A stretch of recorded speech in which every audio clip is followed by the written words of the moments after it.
Hello guys! Meron na naman tayong unboxing story guys. Kasi may nakita na naman akong magandang baunan sa TikTok shop.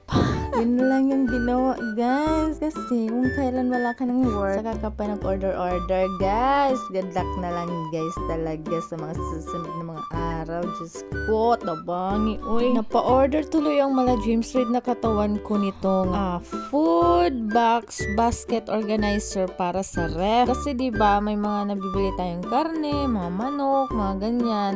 Tapos yung nilalagyan namin yung disposable na mga baunan, yung lagayan ng mango float, 'di ba? Tapos minsan hindi pa pare-parehas yung takip. So nakaka-stress talaga dahil naloloka ang mga picos ko. So ito, naisipan ko para hindi na ma-stress si Nadine, bumili ako nito box organizer. 'Di ba may ganang mag-order? Kala naman may work.